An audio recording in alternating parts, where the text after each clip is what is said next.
Minor spoiler warning for this movie, this movie, this movie, and this movie. If you've already seen these movies or you just don't care, then keep on watching. But don't say I didn't warn you. Hi, I'm Brian Albert. Pixar Animation Studios. They really have mastered the art of the animated family film, towing the line between bright fun for the kiddos and existential dread for the adults.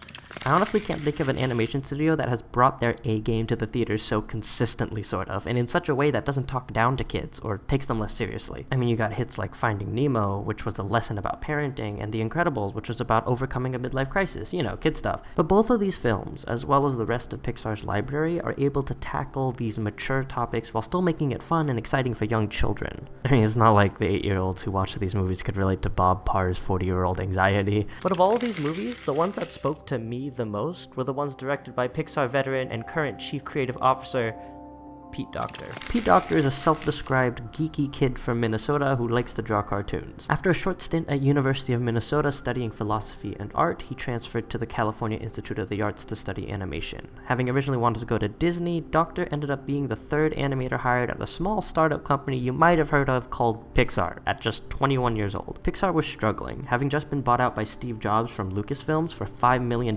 because George Lucas needed divorce money. That fact, in itself, is so much more ridiculous than any joke I could write for it. But after the massive success of Toy Story, Pixar became an animation powerhouse. Docter eventually made his directorial debut just a few years later with Monsters Incorporated, which was another huge success. The film, much like Toy Story, took something recognizable from our childhoods and turned it on its head. I mean, what kid hasn't thought about what monsters hide in their closets? Tentacle monsters, monsters with many eyes, your Uncle Paul who looks at you funny, they're all here. Okay, maybe not that one, but maybe in the sequel. But what took people by surprise was how emotional the movie was. Everyone walked into this movie expecting a silly kids movie about monsters and then walked out crying. Pete Docter's next film wouldn't be for another 8 years with Up, the story of an old man, a Boy Scout, a dog, and a bird flying a house lifted by thousands of balloons to South America.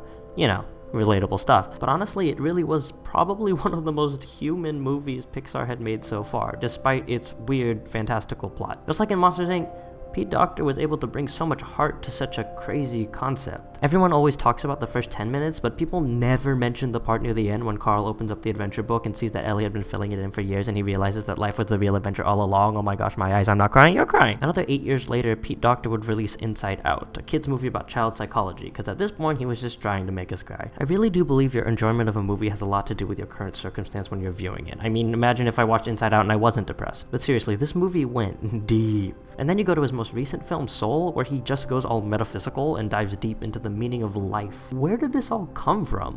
When did Pete Docter go from funny, silly monster movie man to literally tackling the meaning of being human? But that's the thing, this wasn't a huge jump. Pete Docter's been doing this the whole time. I mean, just look at Monsters, Inc. People walked out of that movie crying, grown adults.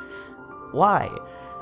Because at its heart, the movie's not about monsters. Okay, yeah, I know it's called Monsters, Inc., but hear me out. That's not what this movie is about at its core. See, there's this thing in screenwriting called theme, which is, in essence, what the story is about at its core. To use second-grade reading pedagogical language, it's the movie's main idea. Yeah, I didn't think I'd be bringing that up again, huh? Yeah, take out your McGraw-Hill reading textbooks, the one with the toucan. While developing Monsters, Inc., Pete Docter had just had his first child, and was juggling directing the movie and spending time with his newborn. I love work. As soon as I got to Pixar, I would just stay there all day. And then we had a kid. Right. And so Monsters started at about the same time the kid did. And as I was working on the film, I was like, this is great. And then my wife would say, he smiled for the first time. And you missed it, because you're at work. Right.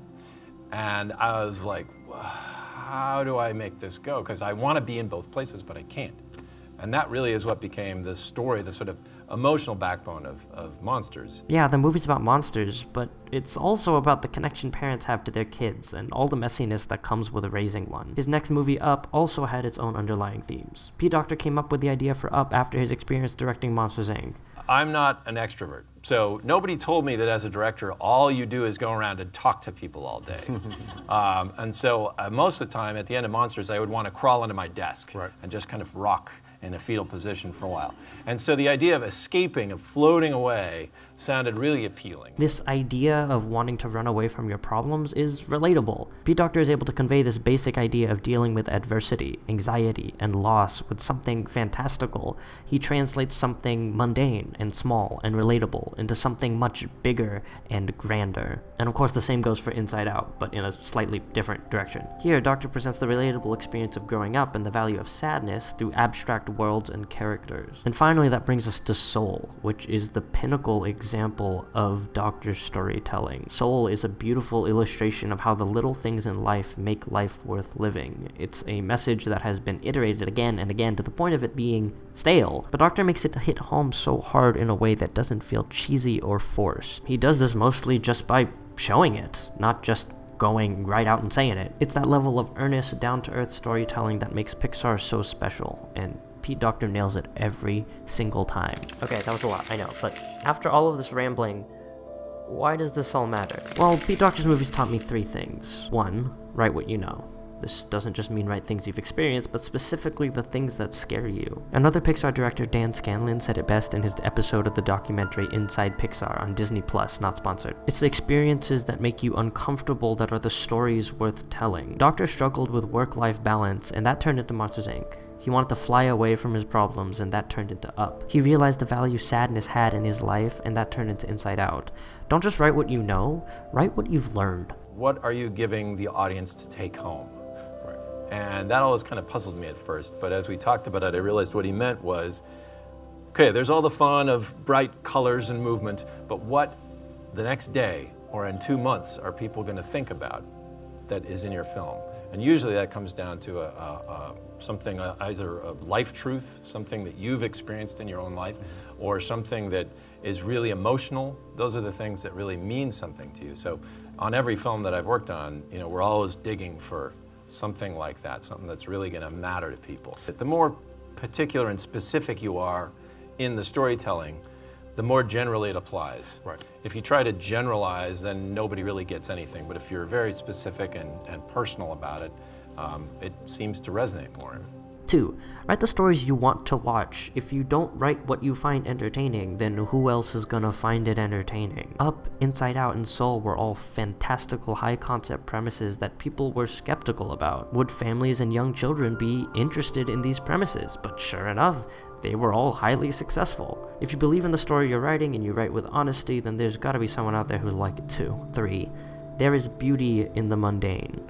The main theme of Soul is that life is about the little experiences, the small experiences, good or bad, happy or sad. The beauty of life isn't just in the huge accomplishments, but also in the dead time in between. But I'd argue that all of Pete Docter's films carry that theme in some way or another. Pete Docter doesn't just balance the mundane and the fantastical, he shows that they can be one and the same.